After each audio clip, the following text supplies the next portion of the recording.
Halo teman-teman, pada kesempatan kali ini saya akan membahas tentang pediatrik, yaitu ikterus atau jaundice pada neonatus. Nah, ikterus atau jaundice itu didefinisikan sebagai kekuningan pada sklera mata dan kulit yang terjadi pada bayi baru lahir karena peningkatan kadar bilirubin. Kita tahu bahwa bilirubin itu dibagi menjadi dua. Ada bilirubin yang direct, ada yang indirect. Bilirubin indirect atau tidak terkonjugasi sesuai namanya. Bilirubin yang tidak berhasil dikonjugasi di hepar. Nah, sifatnya tidak larut dalam air dan dia larut dalam lemak. Kita tahu bahwa blood-brain barrier yang ada di otak kita, pembuluh darah otak kita, itu terdiri juga dari lemak.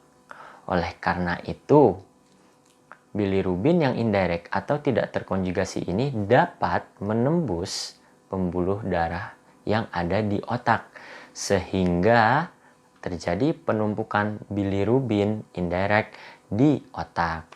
Oleh karena itu lebih berbahaya yang tidak terkonjugasi dibanding yang terkonjugasi, di mana yang terkonjugasi ini larut dalam air. Nah, kita harus bertanya-tanya, kenapa sih bayi itu mengalami ikterus? Nah, biasanya bayi itu mengalami ikterus paling sering pada minggu pertama kehidupan. Penyebabnya ada dua, yaitu secara umum meningkatnya produksi bilirubin akibat turnover dari sel darah merah yang lebih tinggi dan penurunan umur sel darah merah. Dan yang kedua, penurunan ekskresi bilirubin, di mana terjadi penurunan uptake bilirubin di dalam hati atau penurunan konjugasi oleh hati, sehingga ketika konjugasi tidak terjadi, maka bilirubin yang dihasilkan adalah bilirubin yang tidak terkonjugasi. Tidak ada bilirubin yang terkonjugasi, sehingga jika tidak ada bilirubin yang terkonjugasi, maka tidak ada yang dibuang melalui urin. Karena bilirubin yang dibuang melalui urin itu harus dalam kondisi yang terkonjugasi supaya dapat larut dalam air. Kita juga harus tahu teman-teman, bagaimana kita dalam soal membedakan, oh ini ikterus yang patologis, oh ini yang fisiologis. Jadi ada istilahnya ikterus patologis. Yang harus diingat-ingat bahwa ikterus patologis itu onsetnya terjadi sebelum usia 24 jam dan dia disebut too early atau terlalu dini. Yang kedua adalah too high. Dia terlalu tinggi kadarnya, di mana kadar bilirubin indirectnya melebihi cut off atau batasan normalnya. Jadi biasanya pada bayi cukup bulan, jika kadar bilirubin indirect lebih dari 12 mg per desiliter, itu sudah terlalu tinggi. Apabila pada bayi prematur, jika kadarnya lebih dari 14 mg per desiliter, itu sudah dikatakan terlalu tinggi. Yang selanjutnya adalah too long. Tadi ada too early, sekarang ada too long. Too long itu terlalu lama. Ikterus yang bertahan hingga 10-14 hari patut dicurigai adanya ikterus patologis. Selain itu juga adanya bilirubin direct yang kadarnya lebih dari 2 mg per desiliter atau indeks Kramer 4-5 nilainya atau grade-nya, atau ikterus yang disertai tanda penyakit lain. Tadi kita bahas ada indeks Kramer. Apa sih indeks Kramer? Nah, indeks Kramer itu untuk mengetahui seluas mana bilirubin ini sudah menyebar di kulit atau di tubuh. Jadi, indeks Kramer itu contohnya 1, grade 1 itu adalah kekuningan yang terjadi pada daerah kepala hingga leher. Kalau 0 tadi tidak ada kekuningan ya. Yang kedua, jika kekuningannya sudah mencapai dada. 3 itu sehingga ke perut. 4 lengan. Kemudian 5 itu hingga tangan. Nah, yang 4 juga biasanya sudah mencapai paha. Kemudian yang 5 bisa sampai ke bagian kaki. Manifestasi klinis dari ikterus neonatorum itu ada akut dan kronik. Yang akut itu biasanya pasien letargi, tidak mau menyusui, irritable, dan high pitch cry. Maksudnya menangis hingga melengking suaranya. Kemudian yang jarang sekali dapat terjadi juga opistotonus dan kejang. Bagaimana dengan manifestasi kronisnya? Manifestasinya yang kronis dapat terjadi kernicterus, di mana bilirubin itu menembus blood-brain barrier sehingga bilirubinnya menumpuk di dalam otak.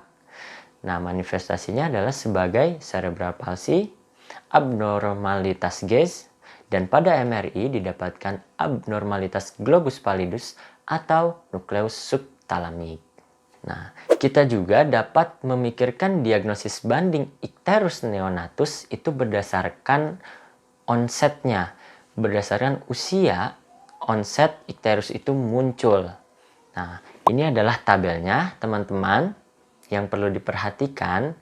Jika icterus itu muncul ketika usia neonatusnya kurang dari 24 jam, bisa saja terjadi hemolisis, kita curigai terjadi hemolisis. Nah, hemolisis itu bisa karena resus incompatibility atau ABO incompatibility atau defisiensi G6PD atau spherositosis herediter. Apabila usia di mana onset dari icterus itu muncul adalah 2 hari hingga 3 minggu, maka bisa saja ini merupakan icterus yang fisiologis atau icterus yang berkaitan dengan ASI atau infeksi juga. Dan masih tidak menutup kemungkinan, walaupun kecil, terjadi karena adanya hemolisis. Dan apabila usia onset icterus neonatus itu terjadi saat bayi di usia lebih dari 3 minggu, kita bagi 2. Kita lihat kadarnya. Jika bilirubin yang tidak terkonjugasi yang meningkat, maka yang kita pikirkan adalah terkait icterus yang berkaitan dengan ASI atau infeksi atau hipotiroid. Akan tetapi, jika icterus yang disebabkan oleh bilirubin yang terkonjugasi, maka yang kita pikirkan adalah adanya atresia biliar atau sindroma hepatika neonatus. Nah, tadi sempat kita bahas adanya breast milk icterus. Jadi icterus yang berhubungan dengan ASI. Maksudnya apa sih? Jadi teman-teman, sekitar insidensinya 12-13% icterus itu disebabkan breastfeeding jaundice. Maksudnya apa? Maksudnya adalah di mana kondisi icterus yang disebabkan oleh kurangnya kalori intake atau asupan nutrisi atau dehidrasi yang terjadi pada neonatus. Jadi istilahnya kurang ASI pada bayi-bayi baru lahir. Nah, terjadinya onsetnya ini biasanya seringkali pada minggu pertama kehidupan. Oleh karena itu, teman-teman, cara tata laksananya adalah pemberian ASI. Apabila breast milk jaundice sebaliknya, itu adalah terlalu sering konsumsi ASI sehingga biasanya munculnya late onset. Dia setelah minggu atau setelah 1 minggu pertama kehidupan. Kenapa kebanyakan ASI bisa menyebabkan jaundice? Karena adanya beta glukuronidase pada ASI. Itu menyebabkan jaundice. Nah, insidensinya ini agak sedikit jarang, yaitu sekitar 2-4%. Dan biasanya kita perlu memberhentikan ASI secara sementara. Akan tetapi dikatakan bahwa pemberhentian ASI secara sementara itu jarang diperlukan dan tidak direkomendasikan kecuali jika bilirubin serumnya sudah mencapai 20 mg per desiliter. Itu penjelasan kami mengenai icterus atau jaundice pada neonatorum.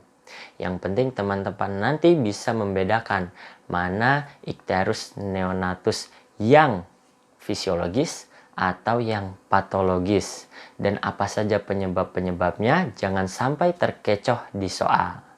Baik, demikian materinya. Sampai jumpa di video selanjutnya.